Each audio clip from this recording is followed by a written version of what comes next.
네, 오늘 정치권엔 어떤 이슈들이 있는지 원영섭 국민의힘 공정미디어 소위 위원, 장현주 더불어민주당 법률위 부위원장과 함께 자세히 알아보겠습니다.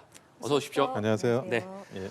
어제 국회를 통과한 이상민 행정안전부 장관 탄핵 소추안 가결을 놓고 여야가 공방을 이어가고 있습니다. 듣고 대담 시작하도록 하겠습니다.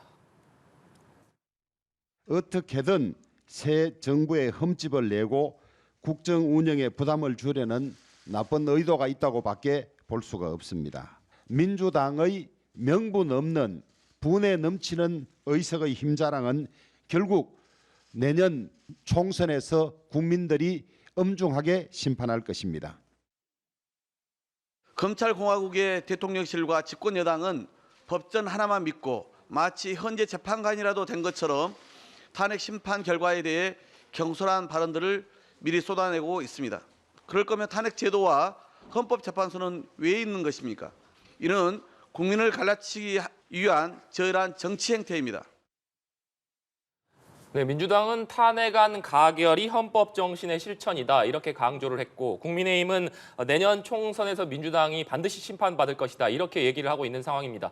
두 분께서는 어떻게 보고 계시는지 먼저 원영섭 위원님 어떻게 보고 계십니까? 그 다수당이 가진 책임감에 대해서 좀 말씀을 드리고 싶어요. 네. 지금 이제 역대 우리나라에서 탄핵이라는 절차가 몇 번 있었지만 탄핵을 한번 진행하면 모든 전국의 이슈가 블랙홀처럼 다 빨아들이려 합니다. 그 탄핵의 다른 이슈들은 다른 민생들은 그냥 다 사라져버리고 오로지 탄핵 재판의 내용들 어떻게 진행되지 이런 걸로 다 가버리는 거거든요. 지금 그런 상황에서 이 다수당인 이제 민주당이 그냥 탄핵을 일방적으로 다수당의 폭거로 지금 진행을 해버린 거예요. 네. 그게 과연 그 책임감 있는 다수당의 역할인지가 알 수가 없고 그리고 이제 그동안 그러면 이 이태원 참사에 대한 진행 과정이 국정조사 그리고 이제 그 수사, 구속, 기소 여러 가지들이 계속 진행되고 있는 일련의 과정이었습니다. 네. 지금 안 하면 탄핵 소추 안 하면 뭐 안 되는 그런 사정이 있던 것도 아니고 더 이 사태를 진실규명을 할 구체적인 일련의 절차들이 계속 진행되고 있는데 이거를 지금 왜 이 2월 초에 이렇게 급히 탄핵 소추를 해야 되는지 그 시점도 사실은 알 수가 없고요. 그리고 이제 참사를 정치적으로 이용하는 그런 행동이 극대화된 게 아닌가 하는 생각을 하고 있습니다. 탄핵 소추라는 게 국무위원회에 대한 탄핵 소추는 이번에 처음 있는 거거든요. 네. 앞으로도 그러면 참사가 발생할 경우 이런 이제 국정조사, 뭐 형사조사 그리고 이제 탄핵 소추라는 이런 시퀀스가 반복될 우려가 굉장히 높고 그런 선례를 만들었다는 점에서 정말 아주 그 의회가 스스로 의회 기능을 포기한 그런 역사적인 사건이 아닌가 생각이 듭니다. 네, 장현주 위원님께서는 어떻게 좀 보십니까? 일단 국민의힘 또한 국회 일원이고 구성원입니다. 그렇다면 국회에서 다수의 의견으로 통과된 것, 그리고 국회가 헌법상의 근거로 인해서 발생하는 그 권한을 행사하는 부분에 대해서 이렇게 비판하는 것 자체는 국민의힘이 자기 부정을 하는 것이다라고 볼 수밖에 없을 것 같습니다. 또한 말씀하신 것처럼 헌정사상 처음으로 국무위원회에 대해서 탄핵소추안이 발의된 상황이기는 합니다. 이것을 두고 과연 국민의힘에서 본인들이 책임이 없다고 말씀하실 수 있을지 전 좀 의문인데요. 그동안 이태원 참사가 발생하고 100일이 넘어가는 과정 동안에 야당에서는 해임 건의안도 통과를 시켰고요. 다만 그것을 대통령께서 무시하셨고 그 이후에 국정조사도 있었고 그리고 국정조사 이후에 이제서야 탄핵소추안이 발의된 것입니다. 네. 그렇기 때문에 사실 그동안 어떻게 보면 이상민 장관이 행정안전부 장관으로서 정치적, 도의적 그리고 법적 책임을 지고 물러나거나 본인이 스스로 그 책임에 대해서 본인이 스스로 책임지는 모습을 보여줄 수 있는 기회가 굉장히 많았거든요. 그러나 그 부분들에 대한 것들을 철저히 무시했던 건 정부 여당이었던 것이고 야당으로서는 국회가 행사할 수 있는 헌법상의 권한 그리고 탄핵소추 그 권한이라는 것을 행사해서 지금 국회가 이 권한들을 행사하고 있는 것이기 때문에 이것에 대해서 국민의힘이 뭐 부끄러운 흑역사가 될 거다라고 말씀하시는 것 자체가 국회의 권한을 부정하시는 자기 부정일 뿐이다라는 생각이 듭니다. 예, 대통령실에서는 이상민 장관의 직무정지 기간 동안 행안부 차관 체계로 국정 공백을 최소화하는 데 총력을 기울이겠다 이렇게 밝힌 상황입니다.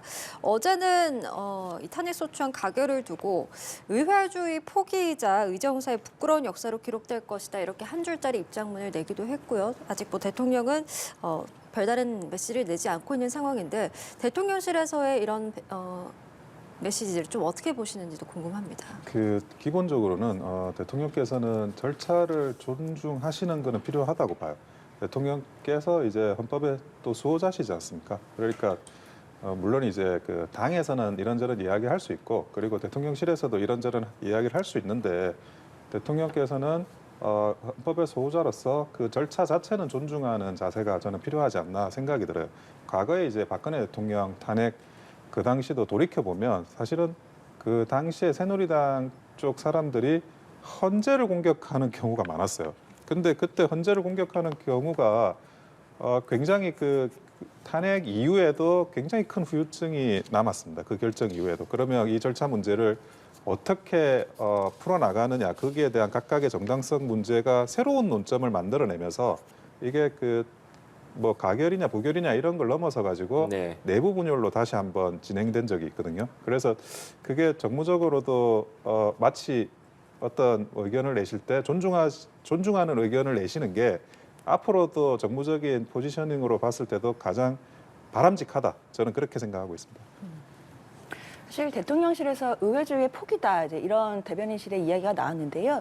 오히려 국회가 탄핵소추안, 탄핵소추권을 발의하는 것 자체는 의회주의를 포기한 것이 아니라 충실하게 행사하고 있는 것이다라고 봐야 될 것 같습니다. 국민들이 국회에 부여한 권한이 있는 것이고 그리고 우리 국민 159명이 서울 한복판에서 돌아가신 사건 그 참사에 대해서 아직까지도 진실규명이 제대로 되지 않고 누구 하나 제대로 된 책임을 지지 않고 있는 이 상황에 대해서 국회가 할 수 있는 권한을 최대치로 행사하는 것 자체도 국회의 책무일 뿐이고요. 의회주의를 포기한 것이 아니라 의회주의를 충실하게 행사하고 있다라고 봐야 될 것 같습니다. 그리고 일각에서는 국무위원회에 대한 탄핵소추를 발의하는 것 자체가 선례가 되면 어떡하냐 그런 우려도 있으신 것 같은데요. 이런 게 반복되면 어떡하냐 이런 우려겠지만 저는 또 한편으로는 개인적으로 그렇게 생각해 보았습니다.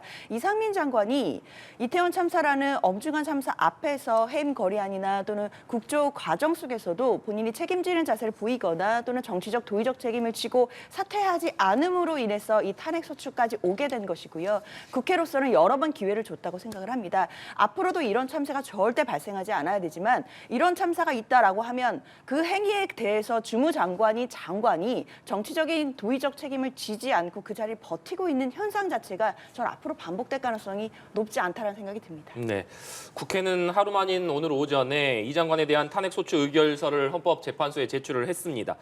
그러니까 김도읍 국회 법제사법위원장이 탄핵소추위원으로 탄핵 심판에서 검사 역할을 하는 것 아니겠습니까? 참 이게 아이러니한 상황인데요. 김도읍 위원장은 이제 국민의힘의 의원인데 네. 그분이 이제 여권의 그 이상민 장관에 대한 탄핵 소추를 하는 검사 역할을 하는 거고 아마 이게 본인 입장에서도 굉장히 곤혹스럽고 오히려 더 중요한 거는 본인의 양심에 반하는 어떤 행위가 또 될지도 모르는 사안이라고 저도 생각을 합니다. 아마 몇 번 이제 인터뷰하시는 걸 들어봐도 그런 이제 곤혹스러운 상황들을 계속 이제 토로를 하시는 것 같은데, 근데 그럼에도 저는 이거를 그 탄핵소추위원으로서의 적확한 이런 처리하시는 게 맞다고 저는 생각을 합니다. 무슨 말이냐면 이 처리를 마치 내가 그 결과를 원하지 않는다고 해가지고 조금 이제 이상하게 처리해 가다가는 그것도 다시 정치적으로 정무적으로 공격을 당하거든요. 네. 예, 그런 이제 트집 잡힐 일을 굳이 만들 필요는 없습니다. 결국 이제 헌법재판소가 탄핵이 맞는지 안 맞는지에 대한 실체 심리의 과정을 스스로 직권으로 하실 거라고 보고 그 내용에 있어서의 변론에 충실하는 게 그것이 바로 가장 이제 그 공익을 위해서도 중요한 일이라고 생각을 하고요. 답답하고 좀 아이러니한 상황은 맞는데 네. 그래도 이제 법사위원장이지 않습니까? 우리가 절차적인 정의도 실체적인 정의 못지않게 중요합니다. 그렇기 때문에 여러 가지 상황들이 있음에도 불구하고 그 절차적인 정의를 지키는 부분은 그대로 지켜주셨으면 하는 게 솔직한 심정입니다. 네. 이제 6개월 뒤면 헌재에서 결과가 나올 텐데 재판관 공백이나 인선 같은 부분이 지금 변수로 꼽히고 있는 상황입니다. 그렇습니다. 잘 아시다시피 헌법재판관은 이제 소장을 포함해서 9명으로 구성이 돼 있는데요. 그중에 이선혜 재판관과 이석태 재판관이 올해 3월, 4월에 임기가 만료가 됩니다. 그러면 이제 공석이 되는 것일 텐데요. 그럼 그 그러니까 임기가 만료되기 전에 헌재가 그런 심판 결정을 내리거나 또는 공백 상태에서 내리거나 또는 공백 상태에서 내는 것이 조금 부담되니까 추후 인선을 해서 9명의 재판관을 다시 꾸린 후에 다시 심리에 들어갈 가능성, 이렇게 세 가지 가능성이 점쳐지기는 합니다. 그만큼 지금 공백 상태가 발생하는 것 자체가 이 탄핵 심판이 얼마나 걸릴지에 대해서 큰 변수가 될 것으로 보이는데요. 제가 생각했을 때는 사실 헌법재판관들 입장에서도 9분이 모두 다 이 심리에 참석을 해서 그중에 7분이 또 그러니까 9명인데 그중에 7분이 참석을 하셔야 되고 그중에 6분이 만약에 인용 의견이면 탄핵이 되는 그런 시스템이거든요. 그렇기 때문에 9분 중에 만약에 2분이나 임기 만료로 공백이 생겼을 경우에는 사실 이 심리를 그대로 진행하는 것이 또 헌법재판소 입장에서는 나름대로 굉장히 좀 부담이 될 수 있겠다라는 판단은 듭니다. 그러면 3월, 4월에 재판관이 임기가 만료된다고 해서 우리가 그 다음 날로 바로 임명할 수 있는 절차는 또 아니고요. 지명을 하고 또 청문회를 거쳐야 되는 여러 가지 과정들이 남아있기 때문에 이게 사실 180일 내에 그 결론을 내리는 것 자체가 좀 어려울 수 있다라는 전망도 분명히 있습니다. 네, 뭐 사실상 이번 탄핵소추안 가결이 결론이 예고된 표결이었다 이런 이야기들도 있습니다만 민주당이 전원이 참석해서 당론을 따르는 모습을 보이면서 언급되었던 역풍에 대한 우려보다는 향후 대여 공세 수위를 더 높이지 않겠느냐 이런 전망들이 많이 나오는 것 같습니다. 그렇기 때문에 앞으로 남은 2월 국회 현안 처리들도 좀 어려워 보이는데 향후 좀 전국 경색이 불가피해 보입니다. 어떻게 보십니까? 지금 이제 국회의 기능은 마비된 겁니다. 이건 계속 이제 힘자랑만 하는데 다수당이 여기에서 무슨 협의를 하고 타협을 하고 이런 이제 조정의 여지라는 거는 완전히 없어진 상태거든요. 아니 조정의 여지라는 게 있으면 이거부터 조정을 해야지 바로 탄핵안 그 자체부터 조정을 했었어야 되는데 이것도 조정이 안 되는데 다른 게 어떻게 조정이 될지 암울한 상태고요. 대통령께서 추진하고 있는 개혁 입법이나 이런 것 중에 5개 중에 한 4개는 지금 국회 문턱을 넘어서지를 못하고 있습니다.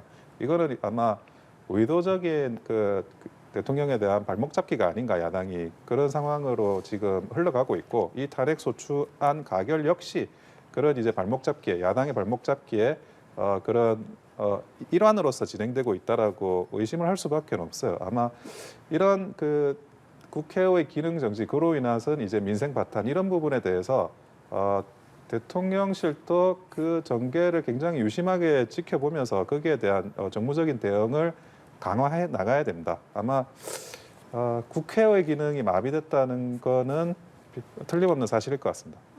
민주당에서는 이번 탄핵소추안 가결에 여세를 몰아서 김건희 여사 특검법도 본회의 패스트트랙에서 추진하겠다 이런 입장을 또 밝혔습니다. 일단 본회의에서 패스트트랙에 올리는 것 자체를 검토 중인 것은 사실인 것 같습니다. 그러나 이제 잘 아시다시피 본회의에서 패스트트랙에 올리는 것 자체는 좀 절차가 좀 굉장히 까다로운데요. 일단 제적 과반수만으로 이제 동의할 것인지 요구안을 올릴 수는 있지만 결국 패스트트랙을 하겠다라는 결정은 제적 5분의 3, 그러니까 180석의 동의가 필요합니다. 그 부분은 사실 민주당 스스로만으로는 할 수는 없는 것이고요. 다른 야당이라든지 무소속 의원들과의 또 연대도 필요한 부분도 있고 일단 이렇게 의결이 됐다라고 하더라도 좀 시기적으로 시간이 많이 걸리게 되는데 일단 상임위 심사가 180일 이내에 하게 돼 있고 그리고 그 후에 본회의 올리기까지 60일의 숙려 기간이 있습니다.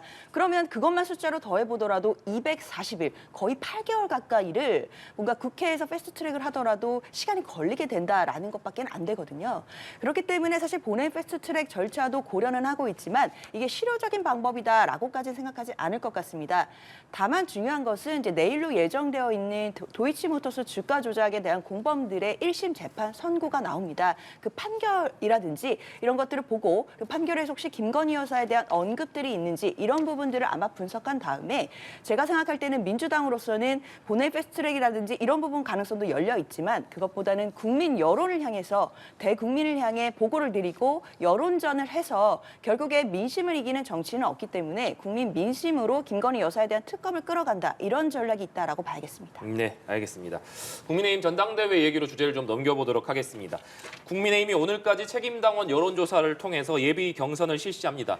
그러니까 당대표 본선에는 4명이 진출하기 때문에 이번 여론조사 결과에 관심이 쏠리고 있는 상황인데 그동안 진행됐던 여러 가지 여론조사는 사실상 국민의힘 지지층을 대상으로 한 여론조사고 이번에 책임당원을 상대로 최초로 이루어지는 여론조사 결과 아니겠습니까? 그렇기 때문에 그동안 있었던 여론조사 결과와 이번 책임당원만을 대상으로 한 여론조사 결과도 과연 비슷할 것이냐 이런 부분에도 관심이 쏠리고 있는데 어떻게 좀 전망을 하십니까? 그러니까 국민의힘 지지층과 관련한 기존의 여론조사 같은 경우에는 사실은 변수가 굉장히 많아요. 네. 국민의힘에 지지를 한다는 거와 국민의힘의 당원이 된다는 거는 전혀 다른 개념이거든요.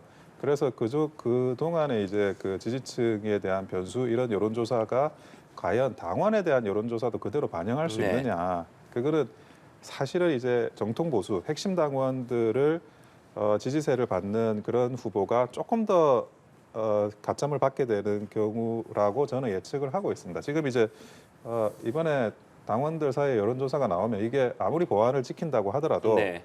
결국에 유출이 되거든요. 이 유출이 됐을 때 그러면 도대체 1등이 누구냐, 그 퍼센테이지가 누구냐에 따라 가지고 밴드웨건 현상이 발생을 합니다. 네. 그래서 1등이 누구냐가 현재 가장 중요한 이제 첫 번째 이슈고 그리고 이제 두 번째 이슈는 2등은 정해져 있는 거거든요. 1등이 누굴 때. 네. 그런데 3등 이하 3, 4등이 누가 되느냐의 문제가 있어요. 왜 이게 누가 되느냐의 문제가 중요하냐면 이번에 당원 당규를 개정해서 결선 투표를 도입했습니다. 그래서 그 3, 4등이라고 하더라도 그 사람들의 표가 때로는 결선까지 가서 그 표의 성향에 따라서 1, 2등의 표로 다시 엎어져서 발생하는 현상이 발생할 수 있는 거예요. 그렇기 때문에 3, 4등은 어떤 분이 3, 4등을 몇 프로로 득표하느냐 그 부분이 다시 또 중요한 부분이 됩니다. 그런데 또 변수라는 게 이제 그 아직도 한 달 정도 또 선거 기간이 남아 있지 않습니까? 네. 그 선거 기간이라는 거는 그 사이에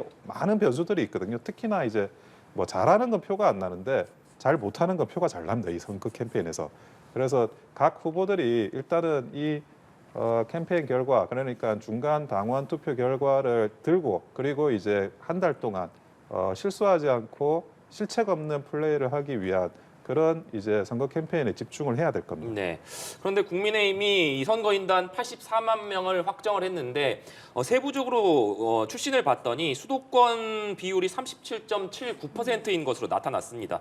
영남권 전체 선거인단 비율이 39.67%니까 수도권 비율이 영남에 비슷하게 많이 올라왔다 이렇게 볼 수 있을 것 같은데 이 부분도 결과에 영향이 불가피할 것으로 보이거든요. 어떻게 전망하십니까? 그게 이제 이런 변수를 좀 생각을 하셔야 되는데 네. 그 수도권에서 국민의힘 당원으로 가입하시는 분들 중에 상당수는 영남 출향민들이세요. 네. 그래서 정서적으로는 그 영남의 정서를 공유하시는 분들이 굉장히 많으십니다.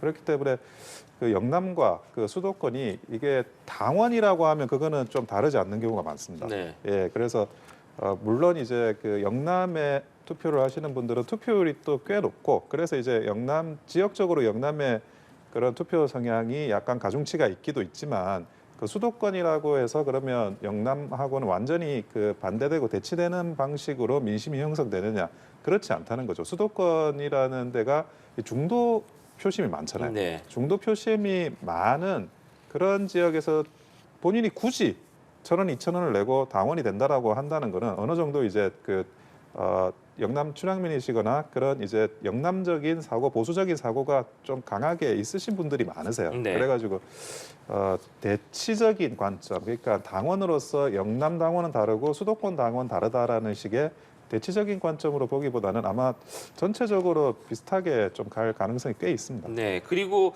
지금 이준석 전 대표 시절에 2030 당원들이 국민의힘에 굉장히 많이 입당한 것으로 좀 전해지고 있는데 오늘 선거인단을 봤더니 10대에서 30대가 17.81%로 구성이 됐더라고요. 이 비율은 좀 어떻습니까? 과거에 비해서 좀 높아졌다고 볼 수 있겠습니까? 네, 과거에 비해서 이 비율은 높아진 비율은 분명하고요. 네. 그런데 이렇게 보시면 되는데 그 투표율이 젊은 분들이 투표율이 꽤 낮으세요. 그거는 이제 그 실질적으로 당원 구성의 몇 프로를 차지하시든 네. 그 차지한 당원 구성들의 2030 젊은 세대 분들이 실제로 그 전당대회 투표에 참여하는 비율이 낮아가지고 그렇게 우리가 그 수치로 아는 것보다 체감적으로 아는 것보다 실제 투표 반영 비율이 많이 낮습니다.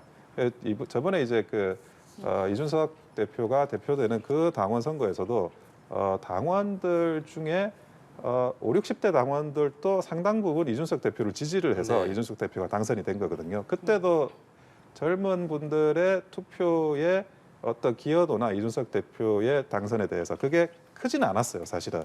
근데 이번에도 그런 부분은 큰 틀에서는 달라지진 않을 것 같습니다. 네, 알겠습니다. 주제를 좀 바꿔서요. 곽상도 전 의원 이야기 좀 해보겠습니다. 아들의 50억 원 퇴직금이 논란이 됐었는데 1심 법원에서 무죄를 선고받았습니다. 대장동 개발 의혹과 관련해서 지금 내려진 어떻게 보면 대법원의 첫 판단인데요. 좀 어떻게 보셨습니까? 일단 이 판결을 보시고 납득하실 수 있는 국민들이 단 한 분이라도 계신지 저는 좀 의문입니다. 저도 사실은 어제 이 판결이 무죄가 나온 것을 보고 제가 뇌물죄에 대해서 법리를 제대로 공부를 못했던 것인지 확인하기 위해 공부했던 예전 고시 공부할 때 폈던 형법책을 다시 펴볼 정도로 도대체 왜 무죄가 나왔는지 법리를 이해하는 데 시간이 많이 걸렸습니다. 50억을 아들이 퇴직금으로 받았고요. 그 금액이 이례적이라는 거에 대해서는 더 이상 설명할 필요가 없을 것 같습니다. 이것에 대해서 검찰은 두 가지 혐의로 기소를 한 것인데요. 알선수재와 뇌물이었습니다. 알선수재가 무죄인 이유는 결국 곽상도 전 의원이 하나은행이 성남의뜰 그 컨소시엄에서 빠져나가는 것을 못 빠져나게 알선해주는 대가로 50억을 줬다는 것이었는데 그 알선이 입증되지 않았다는 것이었습니다. 그래서 알선수재는 무죄인데 그럼 뇌물죄 부분에서는 왜 무죄인지를 보았더니 결국 뇌물이 되기 위해서는 직무 관련성이 있어야 되는데 직무 관련성 부분은 인정을 했습니다. 그러나 아들이 50억을 퇴직금으로 받은 것이 곽상도 전 의원인 아버지가 받은 것으로 볼 수가 없다는 취지로 결국 아버지와 아들이 별개이기 때문에 뇌물이 될 수 없다는 그런 법리였습니다. 사실 그럼 여기서 한 가지 더 나아가야 될 것이 아버지와 아들이 별개라고 한다면 제3자인 거 아니겠습니까? 그럼 제3자 뇌물죄는 왜 검토하지 않았는지 의문을 가질 수밖에 없고요. 제3자 뇌물죄를 검토하기 위해서는 결국에는 곽상도 의원과 그 김만배나 대장동 일당들 사이에 부정한 청탁 부분도 입증을 해야 되기 때문에 그 부분 수사를 분명히 했어야 됐을 텐데 검찰이 왜 이런 부분들은 수사가 미진했고 공소 제기를 하지 않은 것인지 저는 법조인이지만 저도 납득할 수가 없는 판결이고요. 많은 국민분들께서도 법 감정에 전혀 맞지 않는 판결이라고 지금 좀 많이 토로하시는 것 같습니다. 네. 그런데 이번 법원의 판단을 보면 그러니까 핵심 증거로 꼽혔던 정영학 회계사 녹취록 신빙성이 없다. 법원이 이렇게 판단한 것 아니겠습니까? 그렇기 때문에 이것이 이재명 대표의 관련 재판에도 영향을 미칠 것이다. 이런 전망들이 나오는데 어떻게 좀 보십니까? 맞습니다. 사실 어제 나왔던 판결에서 좀 눈여겨보았던 부분은 정영학 녹취록이라는 것이 신빙성이 별로 없다고 판결한 부분입니다. 즉 그 녹취록에 보면 곽상도 전 의원과의 관련해서도 김만배 씨가 50억을 줘야 되고 어떻게 줄 것인지 구체적으로 얘기하는 부분들이 녹취록에 담겨 있습니다. 네. 그러나 그것에 대해서 김만배 씨는 같이 사업을 했던 동업자들 간에 비용을 낮추기 위해서 했던 허풍이나 허언이었다라고 주장을 했거든요. 사실 이 구조는 그대로 이재명 대표 사건에도 그대로 적용이 됩니다. 그러니까 김만배 씨가 녹취록상에서 천화동인 1호의 지분에 관한 이야기를 할 때 그분 것이다 내지는 그 지분이 다른 사람에게 있는 것처럼 얘기했던 부분들이 있는데 김만배 씨는 현재 그 부분을 전체를 다 부인하고 당시에는 비용을 줄이기 위한 허언이나 허풍이었다라고 똑같이 얘기를 하고 있거든요. 결국 그렇다면 구조가 동일한 사안이라면 정영학 녹취록에서 나왔던 그 김만배 씨의 이야기라든지 또는 남욱 변호사가 김만배 씨로부터 천화동인 1호의 지분이 그분 것이다 또는 이재명 대표 측의 것이었다라는 얘기를 들었다라는 전문 증거 정도는 법원에서 신빙성이나 증거 능력을 인정받기는 어려울 것이다라는 생각이 듭니다. 네, 원영섭 위원님은 좀 어떻게 보십니까? 제가 볼 때는 어떤 증거가 있었더라도 이번에 무죄가 나오지 않았을까 싶을 정도로 이거는 그 증거가 있고 없고의 문제나 법리가 있고 없고의 문제는 아닌 것 같아요. 그게 저도 사실 굉장히 참담한 생각으로 이 사건을 바라보고 있습니다. 도저히 국민 눈높이에도 맞지도 않고 그 수많은 증거뿐만이 아니라 그런 법리가 왜 있는지도 모르겠고 지금 아들이 받으면 그거는 뇌물이 아니고 그러면 그전에는 이제 아들이 아닌 남이 대신 받으면 그건 뇌물이었냐라는 식인 건데 따지고 보면 피가 물보다 진하다고 아들이 더 가깝지 그게 아들도 아니 다른 사람이 받는 게 더 가까운 것도 아닌데 근데 이거를 이게 진영 문제로 어떻게 이야기하기도 그렇고 왜냐하면 민주당의 이재명 대표가 추진한 대장동 사업에 국민의힘의 국회의원이었던 곽상도 의원의 아들이 퇴직금을 50억으로 받은 사건이고 그리고 이제 그 수사는 뭐 문재인 대통령 때 박범계 법무부 장관이 인사한 검사들이 했다 하더라도 공소유지는 또 지금 현재 검사들이 하고 있는 거지 네. 않습니까? 그리고 재판은 지금 이렇게 나와 버렸으니까. 근데 뭐 진영 문제도 아닌 것 같고요. 그냥 이 대한민국이 법조인의 나라인가? 저는 그런 생각이 들어가지고 도대체 그 일반 국민들이 이거를 어떻게 볼까? 국민들 위해 법조인이 있는 건지. 저도 법조인이지만 이게 우리나라 사법부의 현실을 좀 개탄해하지 않을 수가 없습니다. 알겠습니다. 이재명 대표 얘기 좀 해보겠습니다. 내일 서울중앙지검에서 2차 조사를 위해서 이제 200쪽 이상의 질문지를 준비하는 것으로 알려졌고 이재명 대표는 이번에도 진술서로 가름하면서 사실상 묵비권을 행사할 것으로 예상이 되는데 그럼에도 불구하고 검찰의 2차 조사에 소환에 응하는 그 이유도 궁금하고요. 이번 조사가 끝이 나면 성남FC 후원금 사건을 합쳐서 영장을 청구할 것이라는 전망들이 많이 나오고 있습니다. 이 부분에 대해서는 또 어떻게 예상하시는지 궁금합니다. 일단 이재명 대표로서는 2차 소환에 대해서도 당연히 이제 출석을 하겠다라는 입장인 것으로 보이는데요. 일단 정치적으로 보기에도 국민 여러분들께 보이기에도 어떤 검찰이 이런 탄압 수사를 하고 있지만 그럼에도 정정당당하게 승부를 하겠다. 정면 돌파를 하고 오라고 하면 가서 조사를 받겠다. 이제 뭐 이런 모습을 보여주겠다는 것 같고요. 특히 검찰에서도 소환을 요청했고 소환을 하기로 했는데 오지 않게 되면 또 여러 가지로 문제가 생길 수 있습니다. 말 그대로 이제 조사에 불응하고 소환을 거부를 하게 된다면 또 체포 영장을 칠 수 있는 또 구실을 만들어 주는 부분도 있기 때문에 이런 부분에는 철저히 응하면서 또 피의자의 방어권은 최대한으로 행사하는 그런 전략을 구사하고 있다라고 봐야 될 것 같고요.